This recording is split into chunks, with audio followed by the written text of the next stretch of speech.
anak-anak yang masih berada di Al-Falah Cafe sila berada di ruang solat sama di dalam atau di luar, dan yang berada di dalam, anak-anak jangan bising dengan khutbah elok, dan juga jangan bermain telefon ketika khatib sedang berkhutbah kerana mengurangkan kesempurnaan Jumaat kita. Assalamualaikum warahmatullahi taala wabarakatuh.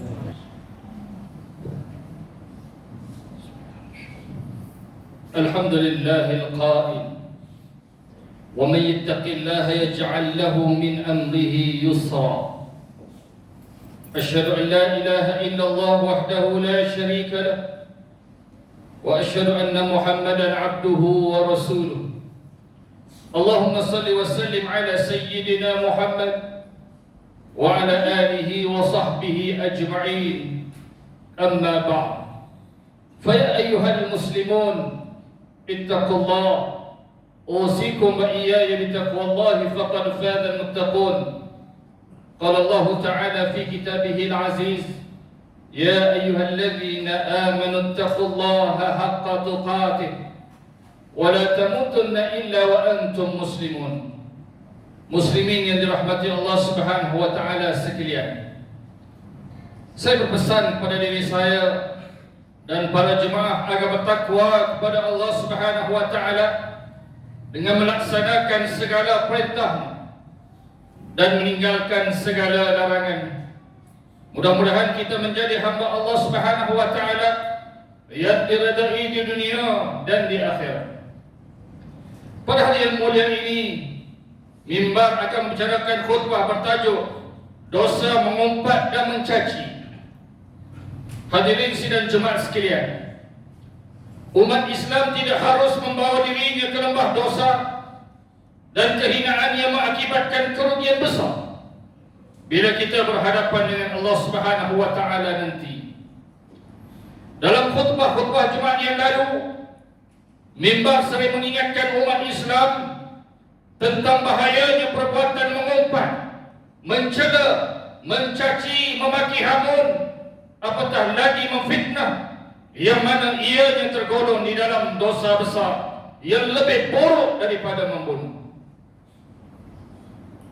Segala perbuatan dan tingkah laku sebegini rupa bukan hanya menjatuhkan maruah diri, malah mengundang kepada sengketa dan permusuhan yang berpanjangan hingga menjejaskan keharmonian hidup bermasyarakat. Dulu Yang Maha Mulia Sultan Selangor sering menasihatkan umat Islam agar tidak terjerumus ke dalam perbuatan terkutuk dan tercela ini. Baginda bimbang jika amalan memfitnah serta mencaci mencaci ini tidak dibendung, perpecahan umat Islam khususnya di Selangor akan menjadi semakin parah dan tidak terkawal. Perbuatan fitnah dan caci mencaci ini menjadi lebih ketara dan dilakukan tanpa rasa takut dan malu kepada Allah Subhanahu wa taala setiap kali menjelang pilihan raya. Seolah-olah musim pilihan raya menjadi pesta yang menghalalkan caci, maki, mengumpat, fitnah antara satu sama lain demi meraih sokongan dan undi dari rakyat. Duli Yang Maha Mulia Sultan Selangor juga pernah berpesan ketika pembubaran Dewan Negeri Selangor pada 19 Jun yang baru lalu, bahawa isu-isu berkaitan dengan kaum, agama dan institusi diraja tidak seharusnya diheret bagi dijadikan bahan berkempen. Baginda menegaskan perkara ini Baginda menegaskan perkara ini agar perbalahan dan pertelikahan dalam kalangan umat Islam tidak berlaku dan hubungan antara kaum di negara ini tidak terjejas. Islam amat mengutamakan keharmonian hidup bermasyarakat dan menekankan umatnya untuk sentiasa berbaik-baik sesama umat Islam dan bertoleransi dengan orang-orang bukan Islam mengikut lunas batas dan akhlak Islam. Hadirin yang dikasihi Allah Subhanahu wa taala sekalian, Allah Subhanahu wa taala mengingatkan dalam surah Al-Hujurat ayat 11 bagaimana firman-Nya, A'udzu billahi minasyaitonir rajim. Ya ayyuhalladzina amanu la yaskhar qaumun min qaumin asa an yakunu khairan minhum wala nisaa'un min nisa'in asa an yakuna khairan minhun wala yatalmidhu anfusakum wala tanabadhu bil alqab bi'sal ismul fusuq ba'dal iman wa man lam yatub fa ulaika humul zalimun. Wahai orang-orang yang beriman, janganlah suatu puak, yakni dari kaum lelaki, mencemuh dan merendah-rendahkan puak lelaki yang lain, kerana harus puak yang dicemuhkan itu lebih baik daripada mereka. Dan janganlah pula sesuatu puak dari kaum perempuan mencemuh dan merendah-rendahkan perempuan yang lain, kerana harus puak yang dicemuh itu lebih baik daripada mereka. Dan janganlah setengah kamu menyatakan keaiban setengahnya yang lain, dan janganlah pula kamu memanggil antara satu dengan yang lain dengan gelaran yang buruk. Larangan-larangan yang tersebut menyebabkan orang yang melakukannya menjadi fasik. Maka amatlah buruknya sebutan nama fasik kepada seseorang sesudah ia beriman.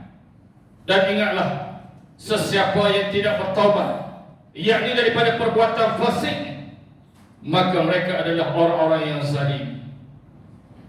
Pelbagai persekutuan telah menjamin Islam sebagai agama persekutuan, dan ianya akan tetap terpahat dan tidak boleh digugat oleh mana-mana pihak. Raja dan Sultan pula berperanan sebagai ketua agama bagi negeri-negeri, dan mestilah dihormati dan ditaati sama ada suka atau sebaliknya, selagi mereka patuh kepada perintah Allah Subhanahu wa taala serta tidak menyuruh melakukan maksiat.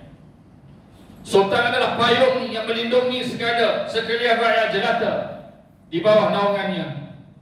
Ini berdasarkan hadis Nabi sallallahu alaihi wasallam sebagaimana yang diriwayatkan daripada Ibnu Umar radhiyallahu anhuma, ala mar'il muslim as-sama wa ta'atu fi ma ahabba wa kariha illa an yu'mara bi ma'siyatin fa in umira bi ma'siyatin fala sami'a wa la ta'a. Wajib ke atas seorang muslim dengar dan taat kepada ulil amri dalam perkara yang dia suka atau benci, melainkan disuruh kamu melakukan maksiat. Maka jika disuruh untuk melakukan maksiat, tidak perlu dengar dan taat. Riwayat Bukhari dan Muslim. Undang-undang negara kita juga ada memperuntukkan kesalahan bagi mereka yang melakukan fitnah, menghina kepada institusi raja serta mencetuskan perbalahan dalam kalangan masyarakat berbilang kaum di negara ini, seperti Akta Sultan, Kanun Keseksaan dan Akta Komunikasi dan Multimedia. Oleh itu, mimbar mengingatkan umat Islam agar berhati-hati dalam apa yang diperkatakan, dan jangan sampai menjadi kata pepatah Melayu, telajak perahu boleh diundur, telajak kata buruk padanya. Hadirin yang dirahmati Allah Subhanahu wa taala sekalian, sepanjang tempoh pilihan raya negeri, semua calon dan penyokong diingatkan bahawa tempoh berkempen bukanlah lesen untuk mengumpat, bukanlah lesen untuk mengumpat, mencela, mencerca, menghina dan memfitnah orang lain dengan sebebas-bebasnya. Ingatlah, hukum hakam Allah Subhanahu wa taala akan tetap berjalan dalam keadaan apapun, dan tiada sebab yang boleh menghalalkannya. Ingatlah dan takutlah akan siksa Allah Subhanahu wa taala yang amat perit dan menanti di akhirat. Janji Allah Subhanahu wa taala untuk menghukum dan menyiksa mereka yang mengumpat dan memfitnah adalah benar dan tidak boleh sama sekali kita anggap remeh. Firman Allah Subhanahu wa taala dalam surah Al-Qalam ayat 10 dan 11, A'udzubillahi minasyaitonir rajim. Wa la tuti' kulla halafin mahin hammadin masya'in binamim. Dan janganlah engkau yang berkisar dari pendirianmu yang benar, dan jangan menurut kemahuan orang yang selalu bersumpah, lagi yang hina pendapatnya dan amalannya, yang suka mencaci, lagi yang suka menyebarkan fitnah hasutan, yang memecah belahkan orang ramai. Di samping itu telah diriwayat daripada Huzaifah radhiyallahu anhu bahwa dia mendengar Rasulullah sallallahu alaihi wasallam bersabda, "La yadkhulul jannata nammamun." Tidak akan masuk surga orang yang mengadu domba. Riwayat Muslim. Oleh itu, mimbar berpesan agar calon-calon serta penyokong yang berkempen tidak mengambil kesempatan untuk memburuk-burukkan mana-mana orang atau golongan tertentu dan sering menyalahkan orang lain.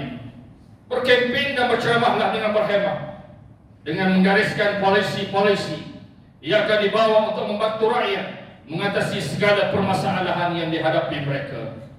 Calon-calon perlu menilai keupayaan dan prestasi diri masing-masing sepanjang perkhidmatan pada rakyat dan seharusnya memikirkan bagaimana untuk memperbaiki ekonomi dan keharmonian masyarakat di bawah pimpinan mereka.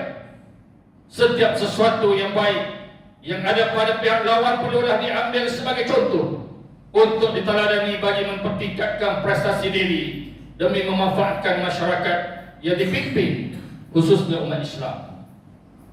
Pada calon-calon yang bakal menjadi pemimpin, terutamanya pemimpin Islam, agama Islam memberi panduan dan mengingatkan kepada para pemimpin untuk tidak menyalahgunakan kedudukan, pangkat dan kuasa untuk kepentingan diri atau kepentingan golongan-golongan tertentu.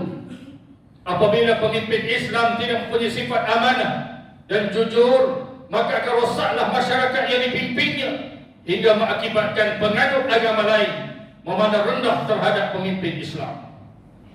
Selain itu, seluruh rakyat Islam, terutama pentadbir masjid dan surau, diingatkan supaya tidak membenarkan sama sekali masjid atau surau menjadi medan propaganda dan politik kepartian. Sebarang bahan penerbitan berunsur politik tidak boleh dibiarkan sebarannya di kawasan masjid serta surau, apatah lagi membenarkan tokoh-tokoh politik menggunakannya untuk tujuan politik kepartian. Masjid serta surau adalah zon aman dan bebas daripada sebarang elemen dan pengaruh politik kepartian demi memelihara keharmonian umat Islam yang mengerjakan ibadah di masjid dan surau. Berilah puan kepada ahli-ahli qaryah masjid dan surau untuk dapat beribadah dan mengikuti pengajian dengan tenang dan aman.